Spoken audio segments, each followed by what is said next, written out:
You're about to enter the Animus and delve into the memories of Odin. This journey contains spoilers for the main events of Assassin's Creed Valhalla.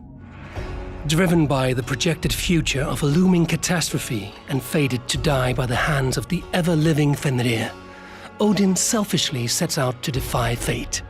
This episode will provide you with everything you need to know to start Assassin's Creed Valhalla, Dawn of Ragnarök. No, I will not be captive to another man's gaudy design. My destiny is my own to weave. 873 AD, England. The Raven clan reaches the coast of England to settle down in Ravensthorpe.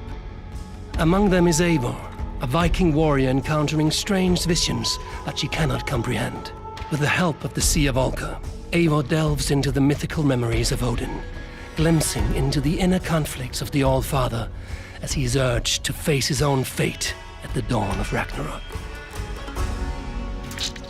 I am no string to be plucked or tied. I am the High One, the Lord of Ecstasy, the enemy of the wolf. I am eternal. As he sits on his throne, Odin learns from the Nornir, deities presiding over the fate of all, that Loki's secret son Fenrir is destined to be his downfall. A shocking revelation taking him on an obsessive journey to escape his own fate. Soon after hearing the prophecy, Asgard is invaded by Jotnar.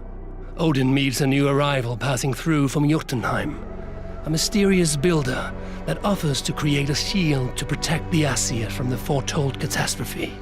Odin and the other gods later learn that the alleged act of kindness was a ruse to defeat the All-Father. As the dispute is resolved by killing the builder, Loki is accused of treason for inviting him to Asgard. Odin then sets out on a journey to Jotunheim, hoping the Jotnar may have a solution to his looming demise. As the High One prepares to leave Asgard, he locks Fenrir away, fearing that his presence would validate the prophecy. How much would you sacrifice to be freed of fate's shackles? Would you give your tongue, your hand, your sight? Upon his arrival in the freezing lands of Jotunheim, the home of the Frost Giants, Odin seeks out Angerboda, Loki's mistress, to learn more about potential means to overcome Ragnarök. Angerboda and Loki, resenting Odin for the treatment of their son Fenrir, imprison him. The All-Father is ultimately freed by Hirokin and introduced to a seventh method of salvation called the Mead. A drink said to allow for the preservation of one's consciousness. Nevertheless, this method is deemed unreliable and thus forbidden. Odin sets off to the Well of Mimir, where he sacrifices his left eye for his freedom from fate's shackles. With his newly gained wisdom, the All-Father returns to Asgard to defy fate by binding Fenrir permanently with Gleipnir, a chain the Asgardian master blacksmith Ivaldi had crafted.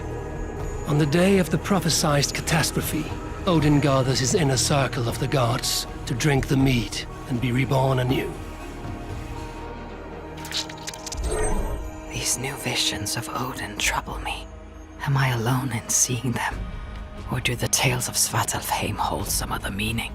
Faced with the visions of a new threat, Eivor must embrace her destiny as Odin and enter the mythical realm of Svartalfheim, a beautiful but hostile world, to rescue his son Balder from the hands of an unkillable giant.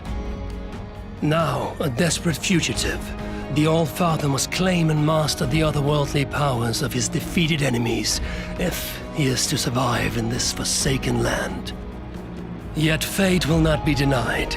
The dawn of Ragnarök awaits Odin and you on March 10th.